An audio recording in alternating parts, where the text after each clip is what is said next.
Father Augustine Wetta. We just had you on Life in the Rock Now, Power and Witness podcast. And you're well-educated, highly educated. Right? Oxford degree? Yeah, I guess. I've never actually said it out loud, but I think I am. I'm not really a scholar. I know guys who could spend like their whole lives studying, I don't know, wagon wheel shapes in ancient Greece, but that's not my thing. I don't like spending too much time in libraries. But yeah, I've got 2 degrees from Oxford, a degree from Middlebury, and I got my BA from Rice. So I guess I'm well educated. Thank you for pointing that out. What was your degree from Rice? It was in ancient Mediterranean civilizations. Okay.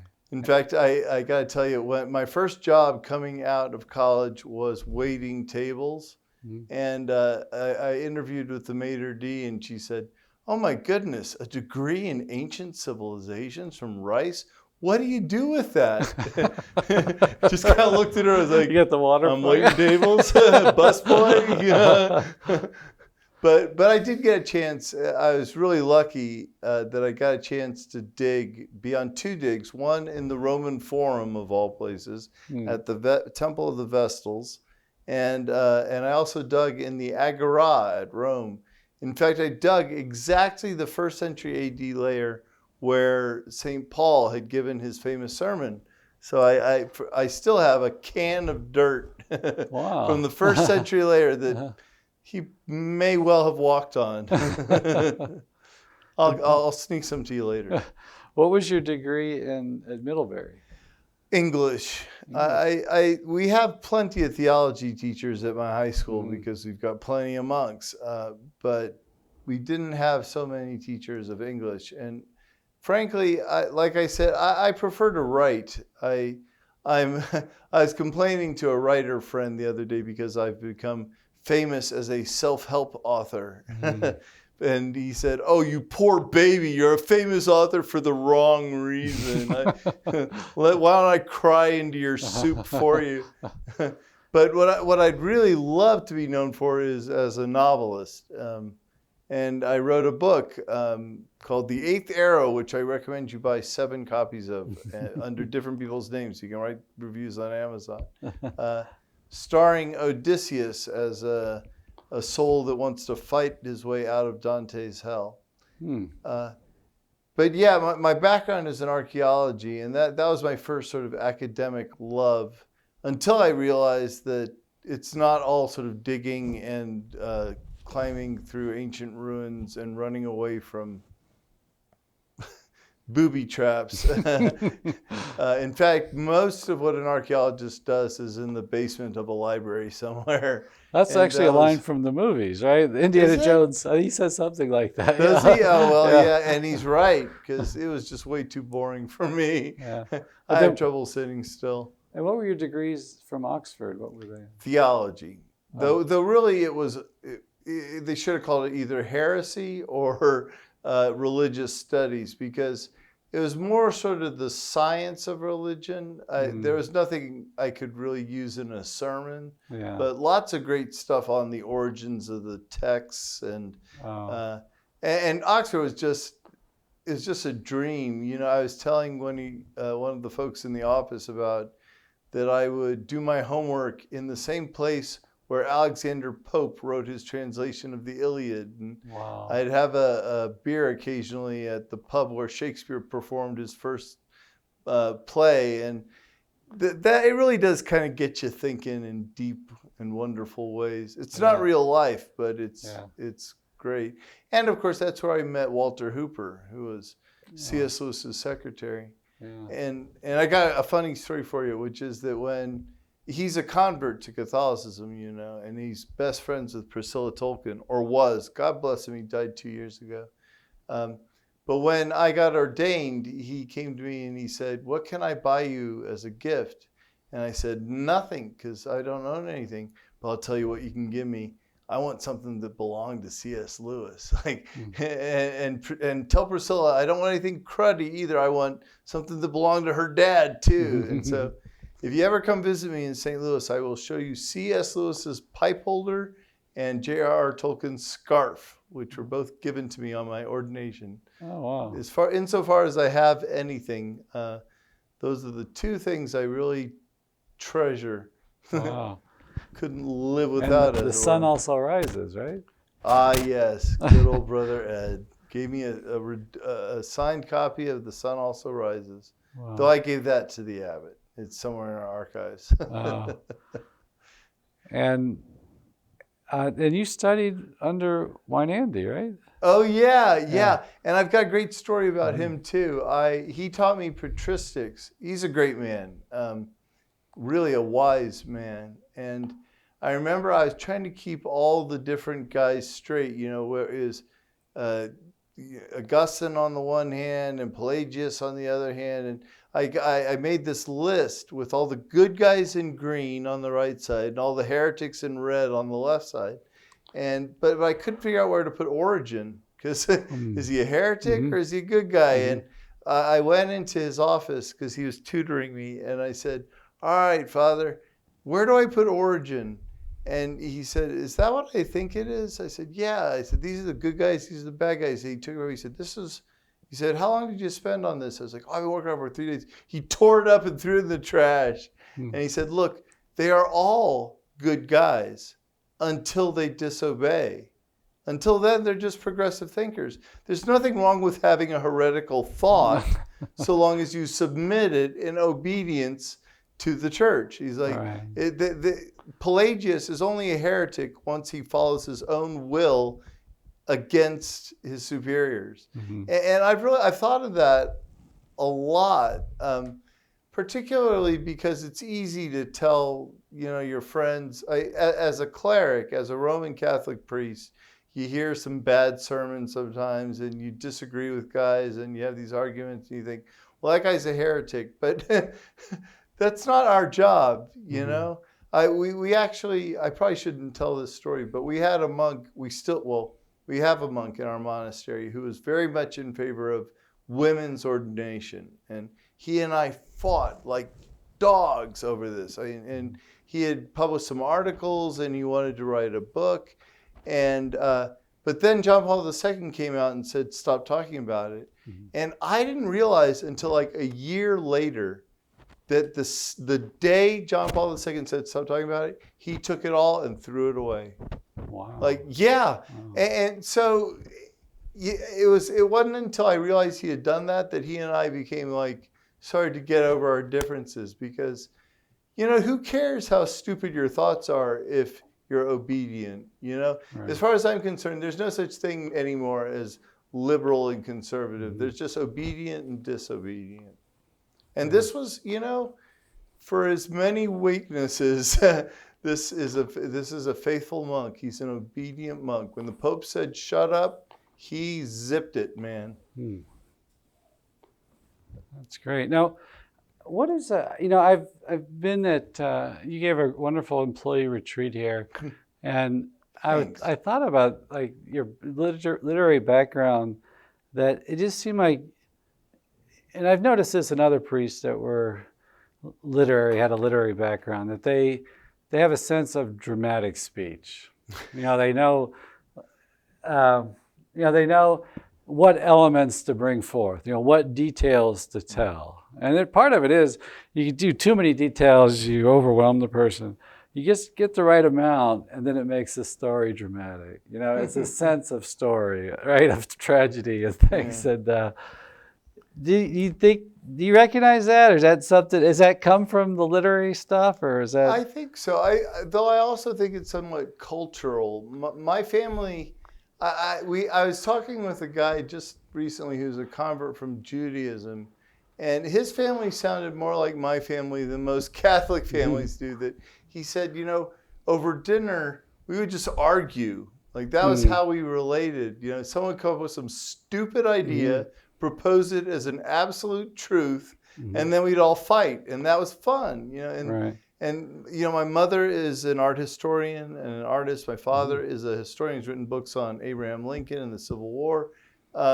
And my sister is in the field of medicine. And it was just a couple of really smart people. And we would just fight at dinner, Mm-hmm. you know. Mm-hmm. And so we didn't say the rosary very often. We weren't real pious, but we did go to Mass on Sunday, and we were constantly fighting over theological issues. Yeah. And I guess that's where I get I'm not sure how that relates to storytelling exactly, but that was always part of it. Like, an argument doesn't really carry much weight until you can bring it home as something relatable. Mm-hmm.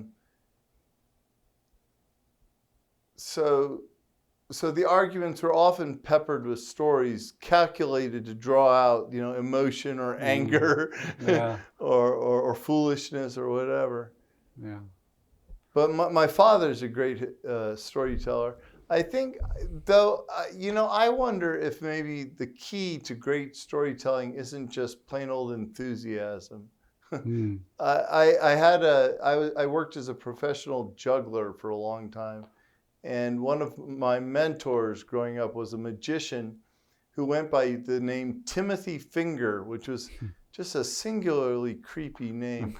But his whole act was him failing at magic. Like, I don't know if he really couldn't pull any of it off, but he was so funny and so charismatic. And it was so much fun to watch him. He would take a rope out, he'd cut it in half, and then he'd put it back together again, but it would fall apart. And he'd apologize, and then he'd bend over and he'd try to get his dog to do a trick, but the dog wouldn't do anything. And it is, in fact, I may have learned how to apologize first from him, because his whole routine was just one big mess up with a big apology at the end, and people just loved him. He was a fantastic street performer. Not a great magician, I guess, but but pretty good with the crowd and really good with the story too. Yeah, I remember one time listening to a talk. A layman was giving a talk about Gianna Molla, and it was like he was just so excited. I remember he showed us like these real, I don't know if there were slides or something, or projector pictures of her. And he was so excited just to have pictures of a saint, you know, a canonized saint. And I remember, I just never forget, it wasn't like he was giving all these great insights into her life or anything like that. He was telling the story of her life. But I'll never forget the excitement that was infectious, you know, and it did bring you into the story. But, yeah, I was asked many years ago to give a talk to a diocese. I won't say which diocese or which priest, but to this particular diocese, to their priests, on evangelization. And unbeknownst to me, like just as I was flying in, the news hit that something horrible had happened. Some priest had been caught, or somebody major, like the bishop or something, which is why I don't want to say which diocese, because I don't want to get this wrong.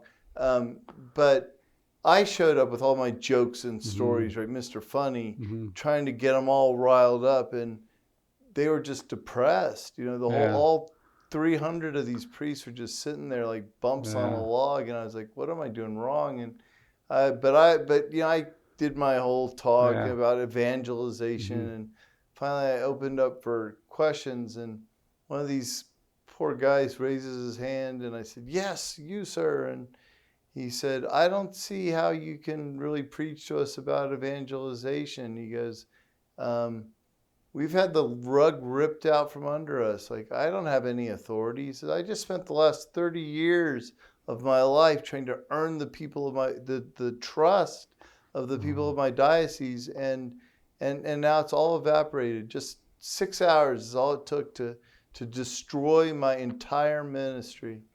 And he says, so how do I evangelize now? And I mean, I don't know. I said something stupid like pray more or something, and got down off of the podium and went out.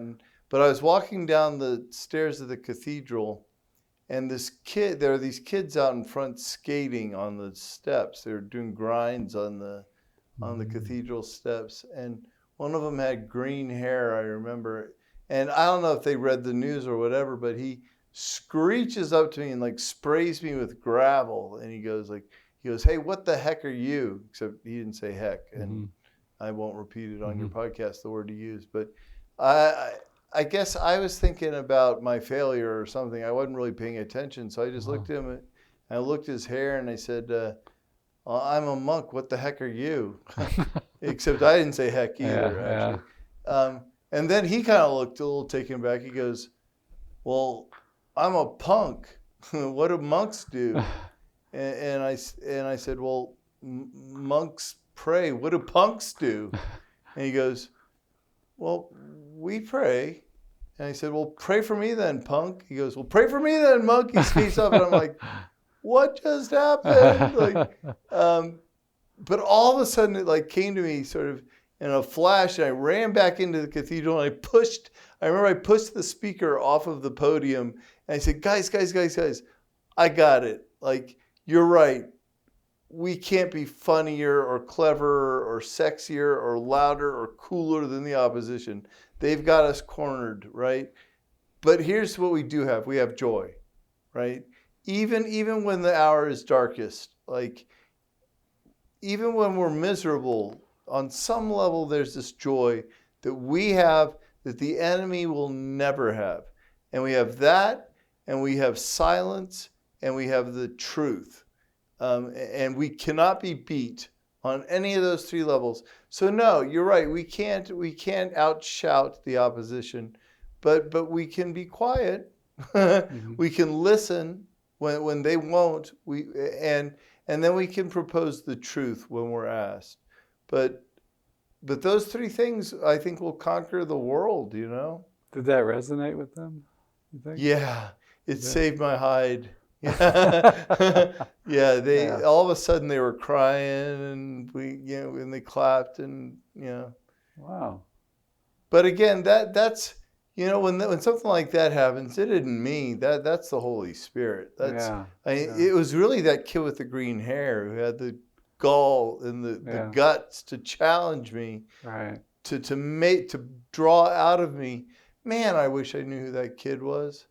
But he had the courage to draw the Holy Spirit out of me when I thought I could, by the power of my wonderful personality, encourage all these poor priests. Yeah. And by silence, you connect that with listening. Oh yeah, yeah. I mean, well, silence by itself is just emptiness, right? I mean, it's nothing. But if you put Jesus at the center of that silence, well, then anything's possible. I think I started to tell you this afternoon while we were talking about this terrible event in St. Louis where Black Lives Matter decided they wanted to tear down our statue of St. Louis. And so I asked the abbot if I could go to the riots. And he said yes, because I thought things are really getting out of control and getting a little violent. And I thought, well, a man of peace should be there praying. And what area was that again? I know that was like one of the early... Well, first there was Ferguson. Yeah, Ferguson. And to give you a sense of how accurate the news is, the New York Times, the front page said, St. Louis is on fire. So I got in the car and drove out there, and I thought I'd just be able to follow the glow, but I spent all night, couldn't find the riots, which tells you something right there. Not to downplay the seriousness of the issues they were working with. I mean, St. Louis is a deeply segregated community, and we've got race problems. And I'll say this too, I think it's hard to be black in this country. I really do. Even if you're, say, Obama, people point to him and say, oh, but he became president. But I think man for man, it is hard to be black. But this, I've only come to this conclusion after a lot of listening. But in any case, that's sort of beside the point. The thing is that, like, the abbot said, yes, you can go out there and pray, but the rule of St. Benedict says that a monk never is allowed to interfere in someone else's fight, right? We can't choose sides. We just have to pray. So I brought along some copies of the prayer of St. Francis, Lord, make me a channel of your peace. And he said, if things get confrontational, you just back up. Just keep backing up. And so I got there, and things were definitely confrontational. Like, guy came up to me and was like, hey, Father, I got you covered. He had a pistol. And I was like, whoa, wait, hold on a second. Like, I mean, on the one hand, I'm kind of proud of my fellow Catholics for sticking up for ourselves for once, you know, but at the same time, that is not what a monk does, right? So, so I just kept backing up and keeping my head down and praying. And every time things would get a little rowdy, I would back up some more. And pretty soon the rosary was over, and I lifted up my head and looked around, and I was with all the Black Lives Matter protesters. In fact, I had backed up into the Satanists by mistake because they were dressed in black, and I guess, I don't know, I felt comfortable there because I'm a monk and I'm dressed in black. And so I kind of look around, and there's this kid standing a few steps away with dreads and tattoos all over his arms, and I'm like, so you're not here to pray the rosary, are you? And he goes, no. Are you one of those religious people?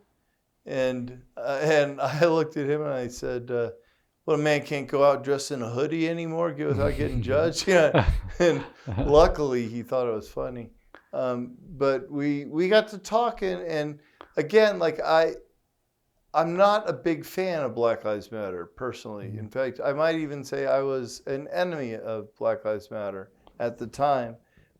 But I had made a vow sort of to myself to listen and not to give judgment, right? So I said, well, tell me about why you're here, you know, because I've heard that Black Lives Matter is a Marxist, socialist, anti-Christian, LGBTQ, you know, promoting, you know, violent organization. And he kind of looked at me like he was shocked, and he goes, well, I'm a Christian. And then he goes, and I don't even know what Marxism is. Like, he says, I heard that there were going to be racists here, so I thought I would come and resist them. And I thought, well, you know, that's fair enough. You know, so he says, well, let me ask you something. Are there racists in your group? And, you know, I looked back at him, I thought, well, I said, yeah, probably. You know, I mean, yeah, I guess. Who knows? But this guy who was organizing the thing, he's a really violent, evil man, right? And he says to me, ask him yourself, he's standing on your right. And I looked over, I was like, oh no. And he says, how you doing? And I said, well, I've heard you are a violent, evil man. And he says, where'd you hear that? I said, the internet. Yeah. And I said, but in all fairness, you know, you were on the news. I heard you. And he goes, oh yeah, and the news is real fair to Catholics. And so again, I felt that the other guy, he had the moral high ground now, you know, so we got to talking and we exchanged numbers, and pretty soon he was like, well, we're going to get this protest underway. Why don't you start us off with the prayer? You know, like, oh my gosh, no. You know, the last thing I need is for my abbot to see me on the news leading a protest, which he did, actually. I was on the news. And I said to him, I said, straight up, I said, I don't agree with you. I don't think this statue should come down. This happened in England, and once they started tearing down statues, the next target were the monks. And I think most people in this country are good people, even many of the people on the diametrically opposite side of the road from me. Like, if you really listen to them, most people, except for the obvious occasional sociopath, they want to be good. And especially, and oddly, Americans, I think, want to be good. Wasn't it... Thomas Merton said, America is a land full of people who desperately want to do the right thing and have no idea how to go about doing it. Yeah, that kind of resonates a little bit. I think too, like maybe a mistaken understanding of what the good is, right? And right. I think you see that a lot. Well, wasn't it was Chesterton who said that you can't blame people for putting a premium on tolerance. Because when you've jettisoned all your other morals, Mm-hmm. like that's the only one you have left. So we're kind of throwing our all of our weight behind this one virtue because because people are basically decent. They just they've fallen off track. We have this uncanny capacity for self-deception. But this happens every 150 years or so, and the monks come along and have to rebuild society. So don't worry, we got this. Yeah. And with regards to evangelization, would you say like maybe most of your experience is with young people? Is that who you work with mostly, or? Yeah. I Curtis Martin is a pretty great man. He wrote one of the blurbs for my book, and he probably wouldn't remember this, but we had a little argument several years ago about evangelization, and he said to me, Jesus didn't just sit up in heaven waiting for us to come to him. He got down, he got in our business, and I said, well, that's fine, but that is exactly the opposite of the way monks evangelize. Like, we walk into town, bring heaven to earth, build a wall around it to keep everyone out. And then it's their curiosity that brings them to us. It's sort of, I guess it's sort of the opposite, but in a great way, of what the Franciscans do. I mean, you guys go out there and you get your hands dirty, whereas we create this beautiful little place and let people come to us. Yeah. Well, what do you think are some of the keys to maybe themes and methods to reach the young people today? Well, I hate to say it, but liturgy, beauty,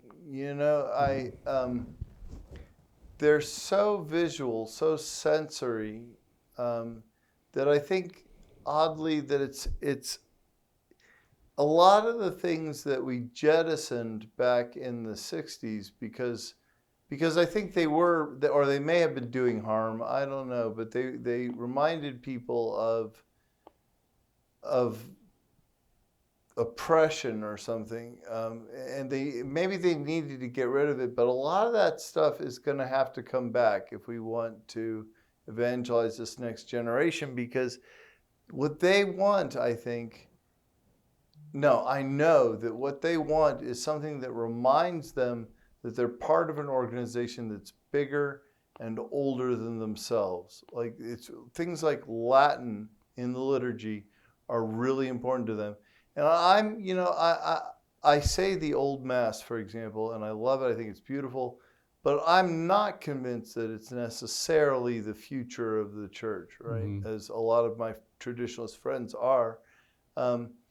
So I'm not saying that we have to go back to pre-Vatican II. That's history. It's done.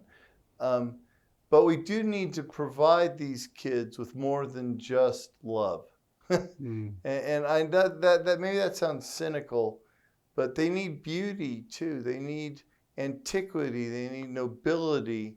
That their world they've grown up in now is so grungy. It's a pornographic, it's a cheap, disposable world. So things like when they come to a liturgy and they see beautiful vestments and ancient words, and it reminds them that there are things in the world that are permanent. I think I'll never forget, I was at the conclave of Benedict, and we went there with Life on the Rock, and we were just interviewing a bunch of young people largely, and I just love their answers. That even happened the next conclave with Francis too. I just love getting the take. Like they have like American Catholic schools, universities, colleges would send a semester abroad in Rome, and so we tapped into a lot of those guys. So, and just to hear their first impressions, where everything's new and fresh, what strikes them and stuff. But I'll never forget, at that one for Benedict, this one guy said, I think it's just fascinating how, at the edge of the square, there's this big scaffolding, aluminum scaffolding of all these TV networks and stuff that are there for the conclave.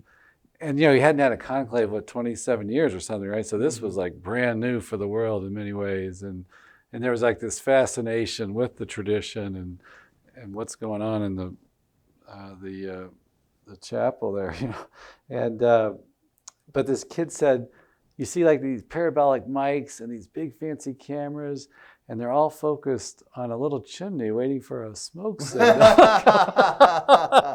That's great. And I thought it was like so, it's like, like, I guess it's just fascinating to some degree, and I think even more so today, that's everything's on a screen and all this, and you have this incredible tradition. But what do you think about, too, you said the beauty, and what about success? Do you think like that appeals? I mean, I know like you mentioned to me how you tapped into the self-help market with bringing the desert. But like young people oftentimes, aren't they drawn to like a successful church that's growing? And yeah, they are. It's interesting though, the way you put it, I thought you were going to go a completely different direction with that quote. Hold on, I'm trying to turn on the light here. Let me get that for you. People are going to wonder what was going on. That we've been talking so long, the room got dark and we had to turn the light on.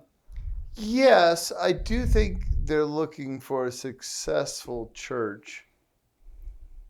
But ironically, that is also the thing that would turn them off, is any attempt to try to be successful in the conventional sense. I was surfing out in LA at El Porto Beach, and there were these three guys out there, these blonde-haired, sort of brainless dudes that usually are out there.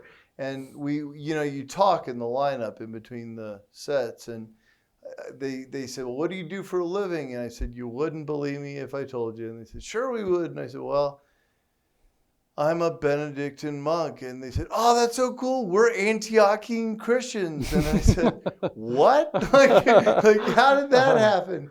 And they told me the story. They said, like, they were out and they had this really, like, epic day, he said, and we realized it was Sunday. So we decided to go thank God for the great waves. And we just found the biggest, coolest church you could find. And this old priest comes running out after us. He says, what are you doing here? And we said, we want to thank Jesus for the waves. And he said, well, go away. All we have here is Jesus. He said, and the three of us looked at each other. We said, we're in. like it's that. And there's something about this old grumpy priest that like, he was so more so than success, it's authenticity that they're after. And this old grumpy priest who just said, look, all I have is Jesus. And that was all they really wanted anyway, But the interesting thing is they went to find the biggest, fanciest, oldest looking church they could find, right? So it's the beauty that drew them in, and then the authenticity that finally converted them. All three of them. Two of them one of them was a deacon, the other one's in the seminary, and the third one was, I don't know, studying to be a subdeacon or something. It was really funny. These three they got dreads, blonde hair, just not what I pictured an Antiochian Orthodox cleric is looking like. Right. Well, it's almost like that's the true the true countercultural revolution now is tradition, Christianity, and traditional values, Right. And I guess, weren't we talking earlier about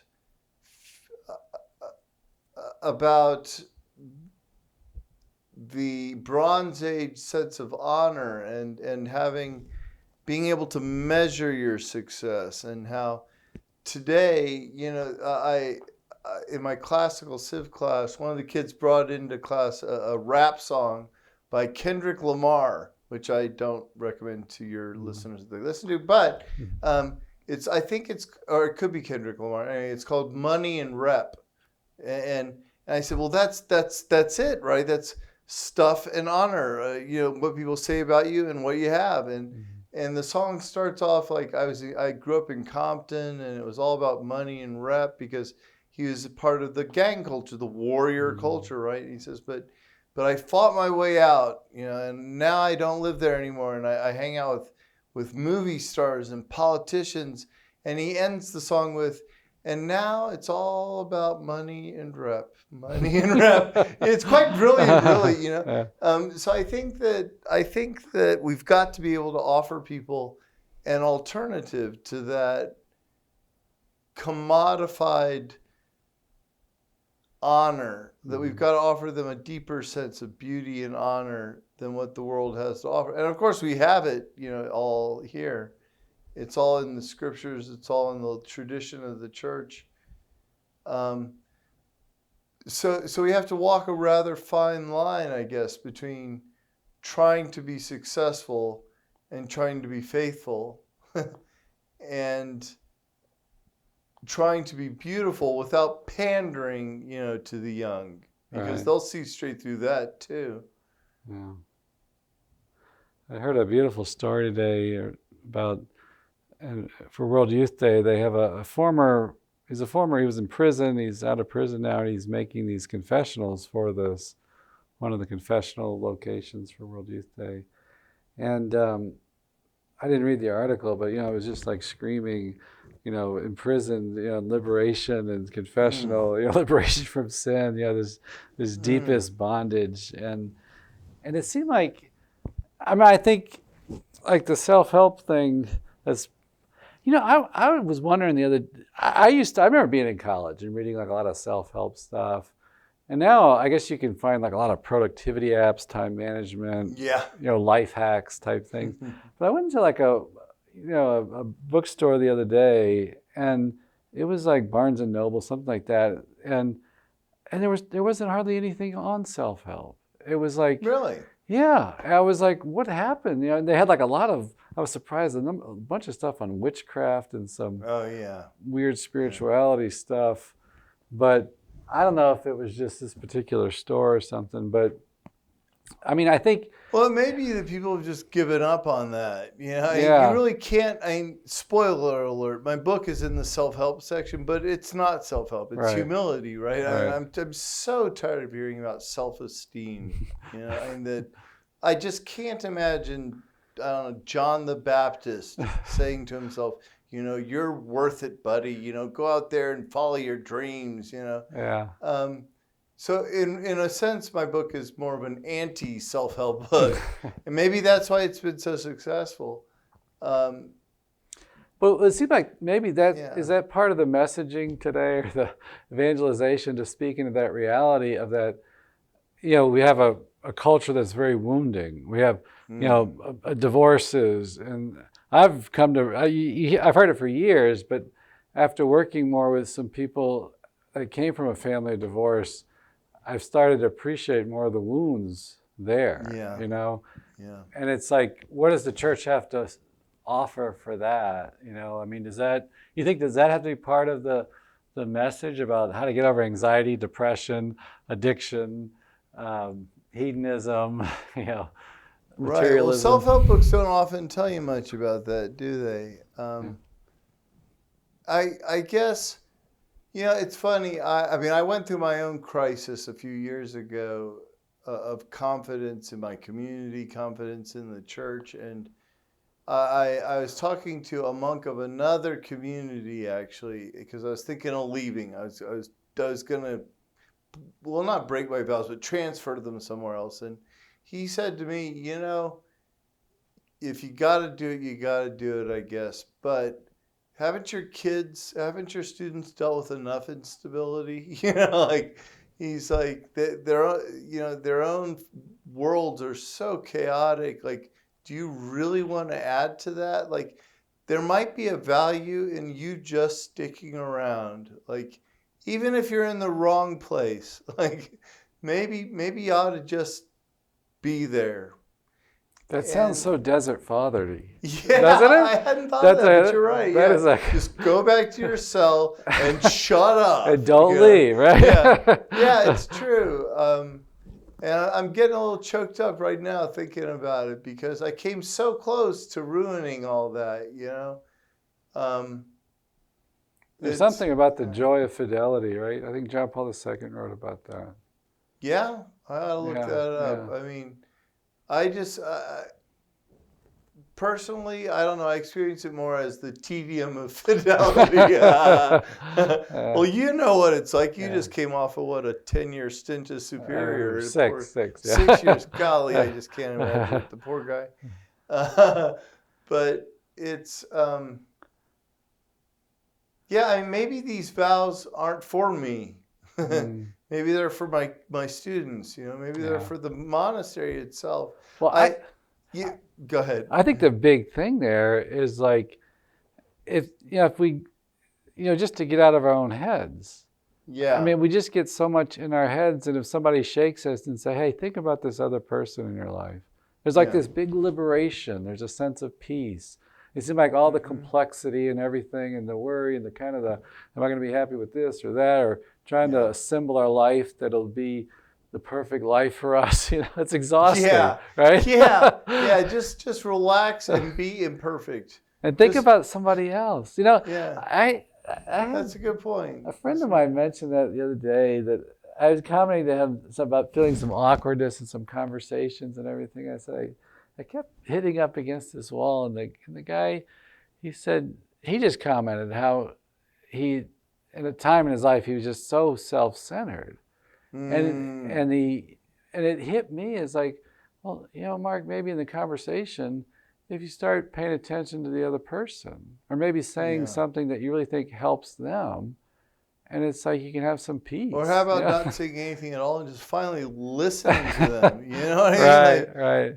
I was interviewed for some magazine not too long ago, and the guy who interviewed me said, if you had 3 minutes to say anything you wanted to get a message out to the whole world and everyone would hear it, what would it be?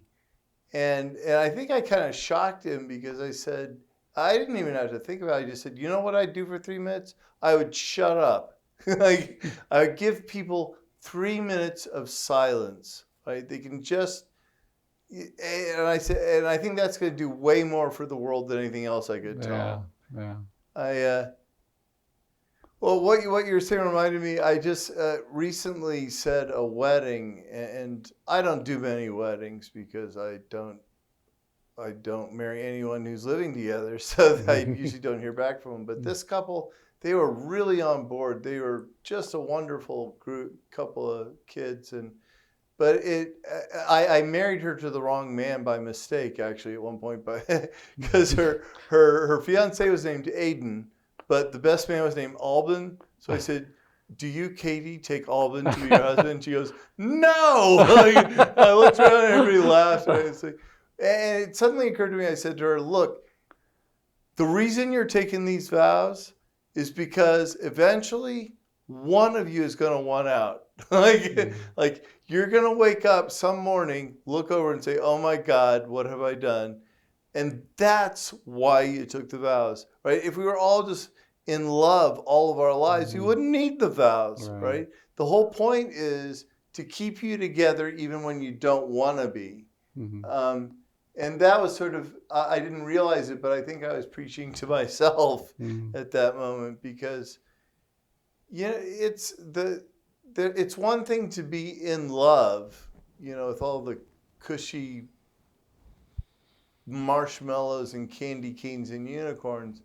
And it's another thing to have to suffer for the person that you love. There's this verse in the Psalms that says, my enemies are all around me, so on and so forth. He says, but it was you, my intimate friend, you betrayed me, And I always thought of that as my body. but now I wonder if that isn't just like your spouse. Like it's everybody's spouse, and it's my community, and frankly, it's me to my community. I mean, I betrayed them, and just by thinking of transferring my vows, I betrayed my own community, But that's when the vow kicks in. That's precisely when you gotta buck up, Yeah. Yeah. Uh, And, I remember that one story you told that I really liked. That you were early on, I think you were in temporary vows, and you would go to your, that one I'm talking about? I think so, but go ahead. Yeah, you would go, you'd say you'd had enough, and Yeah. you would think of the beach and the surfboard and the maybe former girlfriends, I don't know, but it's like, say, Yeah, I'm maybe. leaving. Yeah. I'm leaving. And what would he tell you? Well, the first thing he'd say is, "Are you leaving today?" And usually I wasn't going to leave that day, so I'd say, "Well, no," and he'd say, "Well, be a good monk today. Come back tomorrow." But I don't think that was the quote you were No, fishing oh, for. that was it. Oh, really? Yeah, Because the other thing I said to him was, "Look, if I knew God's will, I'd do it." Yeah. And he said, "Well, yeah, of course you'd do God's will if you knew it. The point is to do God's will without knowing it. And it's just to stick it out. It's to sign your name on a blank check, turn in the check, and whoever ends up cashing it, that's that.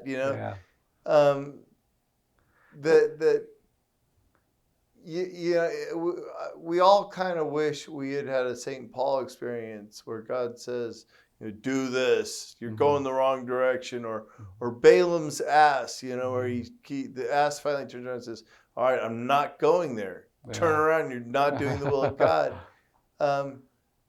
But even those two, had their doubts. I'm fond of pointing out that St. Paul was just blind and deaf until he ran into the church. It wasn't enough just to have God tell him. He had to have the support of his brothers, right? He had to go back and have, what is it? Right.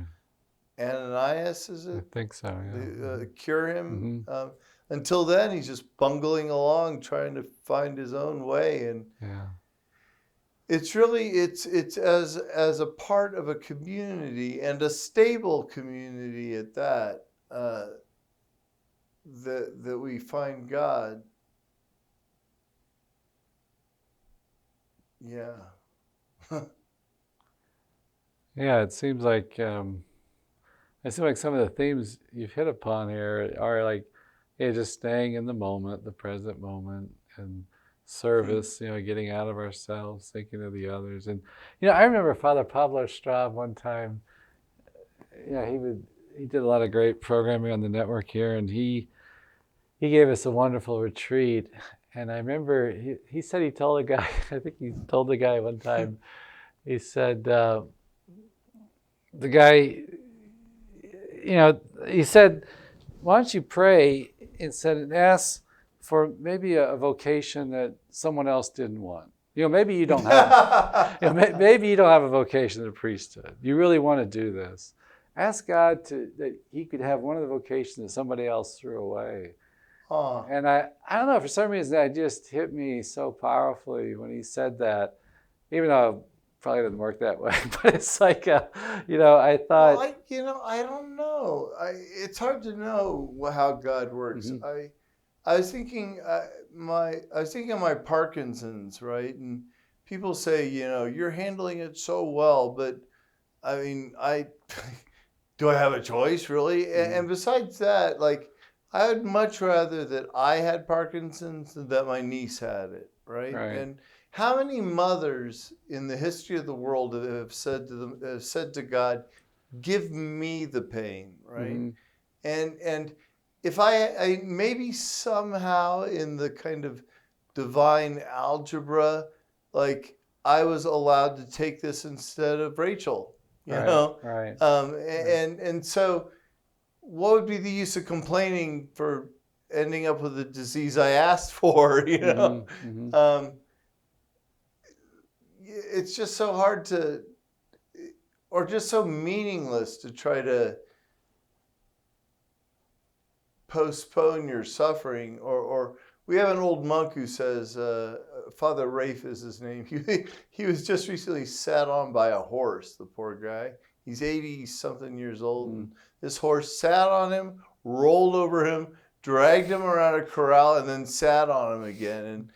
And the old guy, he's always been a little bit clueless, but he's This didn't help. But this didn't help. The funniest part, well, insofar as there was a funny part, the nurse called us from the emergency room and said, he's doing well, he's awake, he's not quite sure, who we are or where he is, and we're having a little trouble understanding him. And we're like, oh no, that's him. He's like, send him on back. He's normal. But he always says, you're gonna carry your cross, whether you like it or not. It's just a matter of whether you accept it. And if you come to the monastery thinking that's a way to avoid it, well, you're sadly mistaken. And frankly, I think I've said it to you before, but my students are always asking me, because they know I was on the beach patrol, I was a lifeguard, and that's really pretty much as cool as you can get, is being a beach lifeguard, right? And the kids want to know why I ever quit, and I always promise them that I will answer their questions honestly. I reserve the right not to answer some of them because of scandal or whatever, but if I answer it, I will answer perfectly honestly. And so they say, well, which is more fun, being a lifeguard or being a monk? And if I'm going to be honest, yeah, it was more fun being a lifeguard, okay? But in my defense, there's nothing more depressing than a 50-year-old lifeguard, right? Because like you were saying about the joy of fidelity, that fun is fun, and that's great, but you're a real fool if you sacrifice joy so you can have some more fun. Right. And as you know what, I hadn't thought about it until right this second, but I think as a culture, we have collectively sacrificed joy on the altar of fun. We've said, do it, even down to just like eat all you want and never gain weight, right? I mean, like you should be able to have fun and not worry about the suffering, right? Which is okay so long as you're a teenager. But we all got to grow up sooner or later. Maybe just close with this. What is some wisdom about the Desert Fathers about overcoming our vices and stuff? What I'm thinking, just to share that wisdom. I think a lot of people, because we are at a very addicted age, right? Yeah. It might be Facebook, social media, pornography, or drinking, drugging, whatever activity. These poor kids and pornography. I'm not betraying any confessional secrets here when I say that, like, I mean, I've heard so many confessions where the guy just goes on and on, and then you have a long pause, and I go, porn, and they go, yeah. I go, well, you are a disgusting human being. Like, you're the only person ever to confess that, And these poor guys, I just don't see how our kids even stand a chance, right? I mean, it's even if it's not just regular television has become pornographic, and the temptation to a teenager, when it's all right there at your fingertips, and it'll have its effect. Sins of the flesh. I realize that. Subjectively, the guilt that they bear is probably pretty minimal, but boy, does it eat away at your heart. I mean, it's just this. Well, and here, this brings us kind of back to beauty, doesn't it? The ancient Greeks, the reason why they focus so much on their sculpture and art and tragedy was because they said that our human beings are so busy creating ugliness that we got to have these beautiful images to help heal the ugly that we've created, right, in our minds. So sometimes as a penance, I will tell a guy, go find an art book and just look at it. Just spend half an hour just looking at beautiful things so that your mind will be full of beauty the next time, so you can learn to look at the human figure as a thing of beauty, a gift from God. I saw that once. It was on an Instagram account about, it was a woman had an account and trying to champion traditional modesty and beauty and everything. And somewhere in all that, she had mentioned just putting these images in our mind. It was like from works of art and stuff. And it might be just, a mother and her daughter and, doing the wash or something like that. And it's like, but I thought that's true. Or a father and a son doing the wash. well, today, yeah. But yeah, but I thought there was a power to that. In fact, I got in my office, I love Vermeer and that girl with the pearl. Oh wow, yeah, Vermeer. Yeah, you can't be. I don't think there's ever been a painter who could bring out beauty the way he did. Yeah. I don't think anybody's ever done it since. That things just seem to glow on the canvas. If you've ever seen one in person, it's. Well, I got to see that girl with the pearl. Did you really? It came to the United States, and I remember we were at the Walk for Life in San Francisco, and this public bus goes roaring by, and they had the painting on the side of the bus. And I told them, I wasn't driving it, but I said, catch up with that bus, you'll see. and it turns out it was in San Francisco, and I said, well, tomorrow, Monday, we're going to go see it. But the museum was closed that Monday. Oh no! But it actually... Mondays, of course. Yeah, it wound up traveling to Atlanta, which is only a few hours from us. So my mom and I drove there, and I just remember walking into that room, and they had the lights, the walls and everything were dark around it, but it just like popped. I mean, it was just it was like living. Well, there's a great documentary out now called, I think, Tim's Vermeer or something. Yeah. Have you seen it? No, I've got it. I need to watch it. I mean, it's not going to do everything I hoped it had done, but the way, and it kind of seeks to explain like how he created this thing so beautifully. Yeah. But it doesn't. It's focused on the technique rather than the sort of soul of the artwork, and which is interesting too. I think because it's not. I mean, because he used very concentrated, focused, studied scientific technique, so to speak, right? Yeah. And we always think of like art as just inspiration from the heart and everything. No. It's hard work. I've never.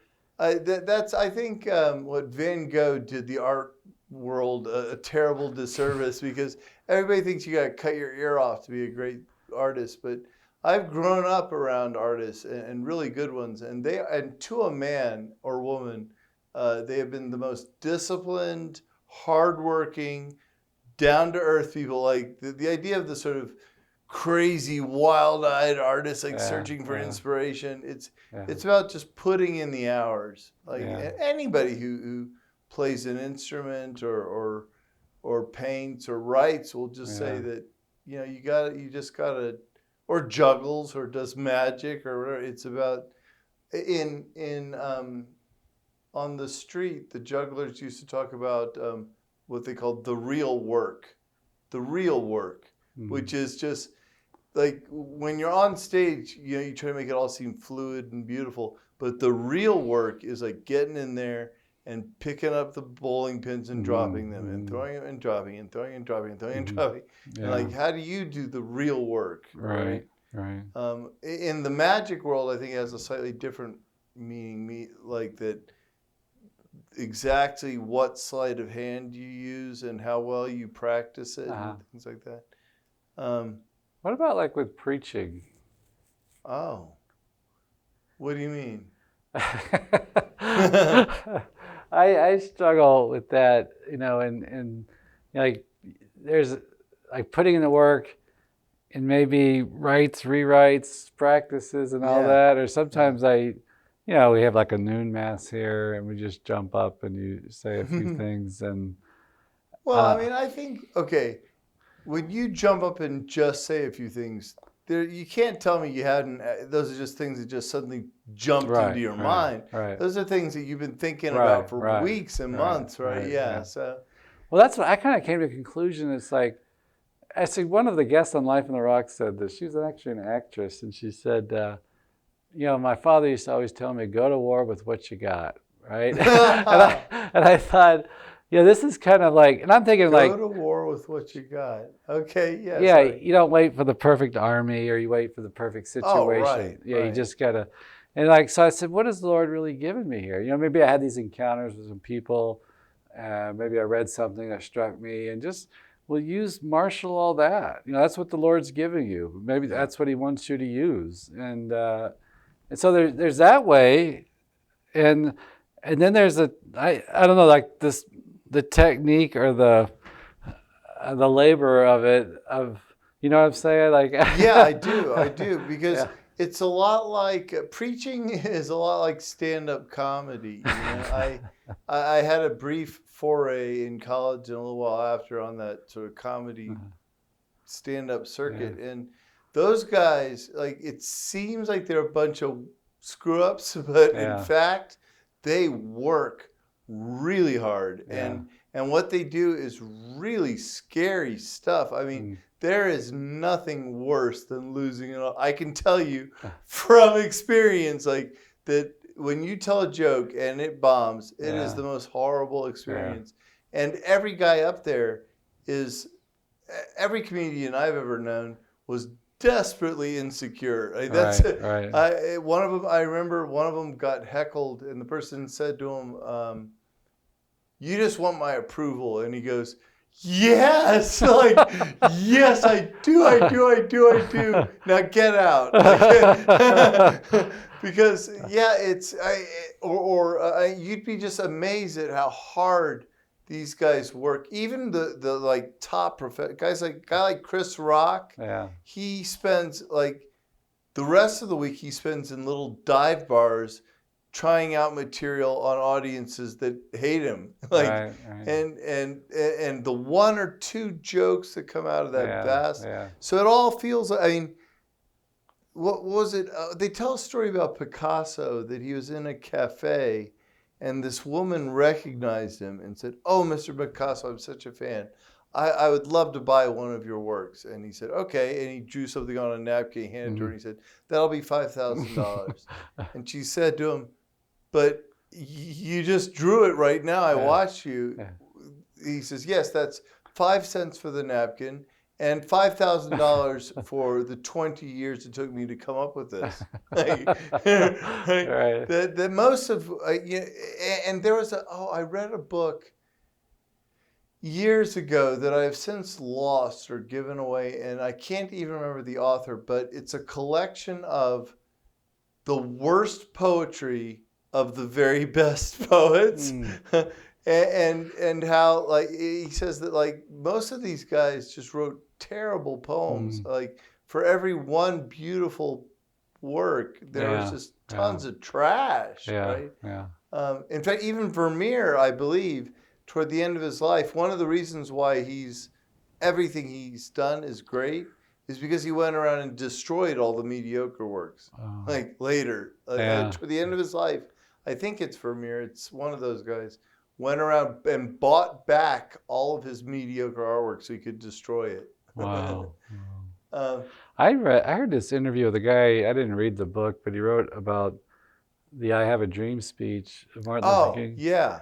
And this is why I might have this wrong. This is the way I remember him telling the story, that he's there at Lincoln Memorial. He's giving a speech. He's actually, like, furiously adding notes as he's sitting down waiting to go up. He's adding stuff to it. And he gets up there, and the gospel singer, the lady, it was a friend of his, she said, "Tell us about your dream, Dr. King." Tell us about the dream. And because he had given that before. Right? That was material he had practiced, whatever, given and everything. And so that comes roaring into it. And that's what we remember. And it's like, I just kind of hit me because it's like, it's like you want to think of stuff as like this fresh inspiration on the spot, but it's... Well, it makes us feel better for being lazy, right? You say, well, that guy has talent, right? So, I don't have talent, so I can be excused for giving a cruddy sermon. Well, I listened to his... he has this speech he gives on... It's a sermon on Shadrach, Meshach, and Abednego, and where they're going to throw him into the fiery furnace, and he just has a great, his oratory skill is, I think, just unmatched. But he said the Israelites were held in bondage, in Babylon or whatever, and the king was going to force them, these Jewish prophets, to bow down before their God, and unless they acknowledge that their God's not a true God. And he said, if the God of Israel is true, he'll save you. And they said, yes, it's true that our God of Israel is the only God and he can save us. But even if he doesn't. But if not. He's still, that's good. But if not, we're not going to bow down before this golden idol. But the way he says it and everything. But then he goes on to talk about the quality of faith that we need to have. The sincerity in the heart and everything. And it was just like, I was just like mesmerized, by what he was saying. And because, the thing that drew my attention to it was Dunkirk was right there.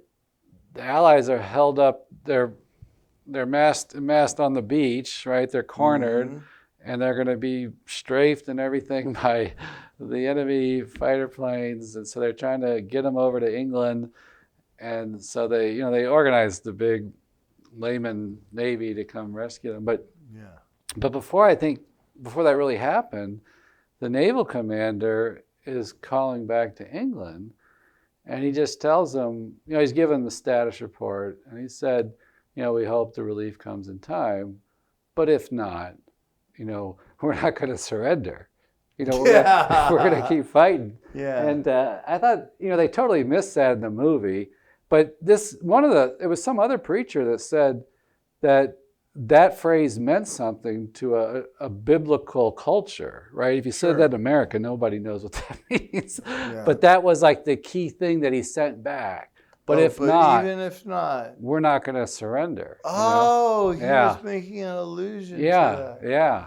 The book of Daniel. Wonderful. Yeah, it's like wow, But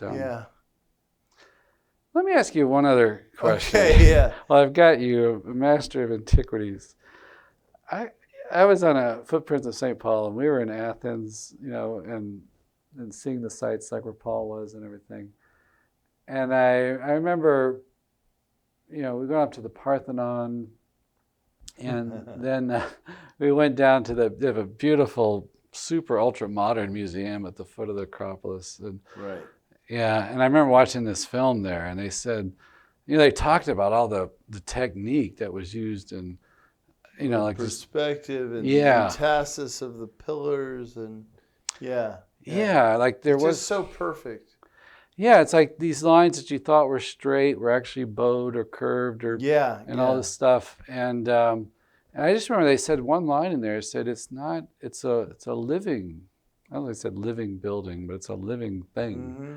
And I remember it just so struck me because I said, it does pop. Even though the thing is practically bombed to smithereens, there is something in that still lasts. Still pure somehow. Yeah. And I was thinking, this was like 500 BC. All this, at the top of they have all this artwork, and it's like the Renaissance was a rebirth of this 2,000 years later, like this realistic sculpture. What made Athens special that they had this 2,000 years before Michelangelo?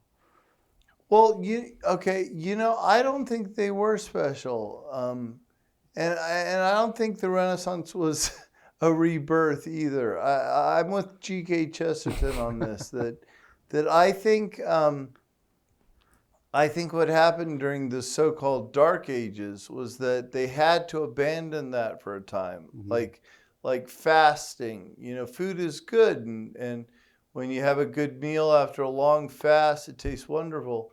But the ancient Greeks had this sense of beauty, but they also had this wildly corrupt culture. I mean, this whole business of pedophilia was just this standard, like almost encouraged as a virtue in ancient Athens, and in among the Spartans, it was really weird and twisted too.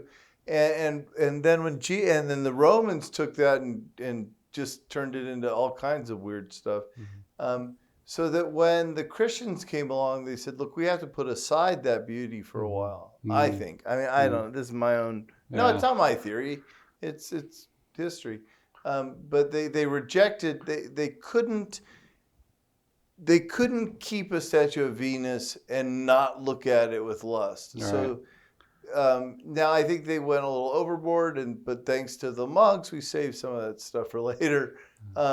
So it wasn't so much a rediscovery as it was a taking up where we left off after a long fast, if I may. But the ancient Greeks understood on some level that they had got it wrong, right? I mean, Oedipus is surprisingly Christian. I mean, here's this guy who's guilty, but he's innocent, and he's got to suffer for the sake of the people, but he didn't do anything. But he, and then in every one of these Greek tragedies, it's someone innocent who's also kind of guilty at the same time and takes on the sins of the people. In the Bacchae, it's very interesting that Dionysus, who's murdered and comes back from the dead, visits Theseus, and Theseus says, I'm going to throw you in jail and I'm going to have you tortured to death. And Dionysus, who is the wine god, says to him, you'd have no power if my heavenly Father hadn't given it to you. You know, you go, oh my gosh, like they almost figured it out. Like they almost had it. Like, but you can only get so far with reason, you know? I mean, I think it all goes back to Homer, really, and that moment with Achilles, to bring us back full circle here, where he says, my honor lies in the mind of Zeus. And nobody gets it at first, but they begin to realize that the world is fundamentally good and fundamentally from one great source, and therefore it has to make sense. I was talking about this with my students the other day, that like there are virtually no great Hindu historians.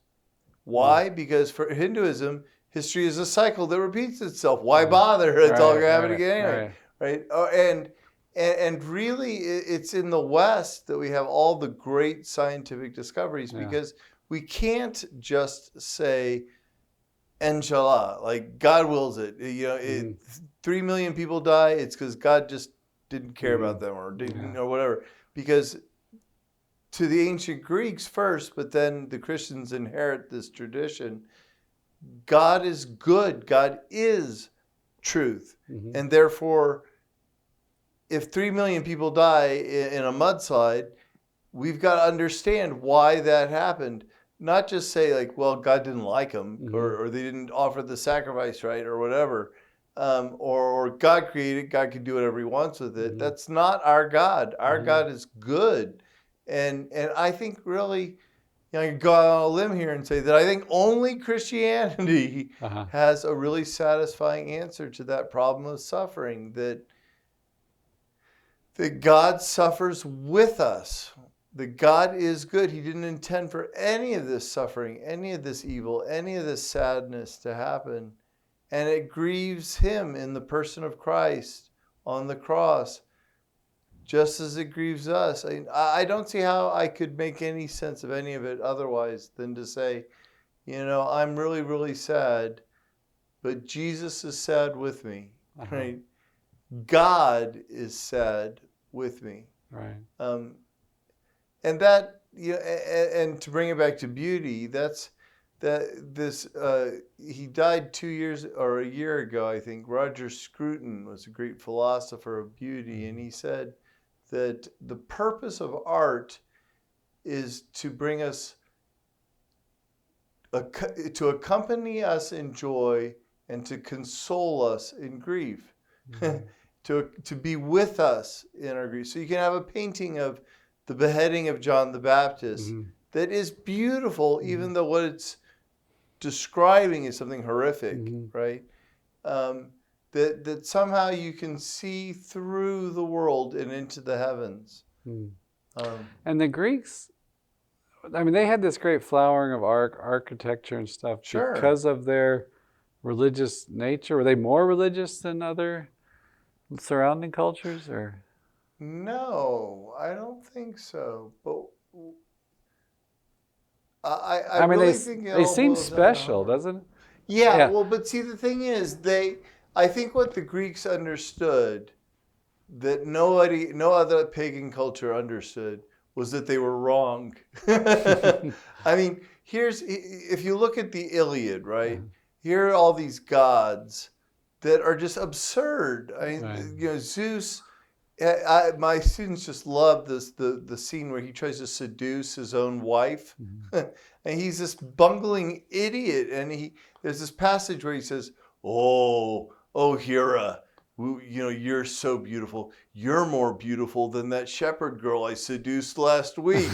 You're more beautiful than the queen of such and such that I seduced last year. You're so beautiful." And he makes the most unromantic overture like ever, but he can because he's a god, right? And I think Homer is encouraging us to say, or encouraging his people to say, wait, this isn't God, right? Like there's something wrong here. Whereas you compare that to like this interesting relationship between Odysseus and Athena, or between Achilles and his mother, who's Achilles' mother, I can't remember offhand, but that's intimate, that says like, I really care about you. But you have that contrasted with like Ares, who comes down and kills 100,000 men and then goes up in heaven and they all have a good laugh, right? Or they all make fun of the cripple and have a good laugh, and you say, well, wait, that can't be God, right? And so, as St. Paul points out in his speech to the Areopagus, they have this temple to the God we don't yet understand. And maybe that's what gives them their unique power, that they realize that there was something missing. That in contrast to, like, I think every other Gentile culture, they knew there was something wrong. Well, and isn't that what every tragedy is about? There's something wrong here, and it's coming to get us, and we don't know what it is. But somehow in ourselves we have what it takes to confront it, right? But we don't have what it takes. So it's going to take a God somehow to be one of us to confront. The God, they came so close to figuring it out. It's really wonderful. Well, wasn't it Plato said it's better to suffer evil than to commit it? Right. I mean, that's an incredible. Yeah. Or Socrates, who says, I know nothing but the fact of my own ignorance. Yeah. And for that they poison him to death. Oedipus, who realizes that he has sinned against God and against man, ends up poking his eyes out. Like, no, that isn't it. He came so close. Like, I'm guilty, God, but I don't know how to make up for it. So I'll just poke my eyes out, which that hardly insignificant. Tragically insignificant, right? Well, thank you, Father Augustine. Oh yeah! What a pleasure! The time just flew. We started off at when the sun was high in the sky. Now it's dark as anything outside. So thank you. It's been a great pleasure. It's always fun to come out here to EWTN. I love you guys. Thank you. Thanks so much for coming.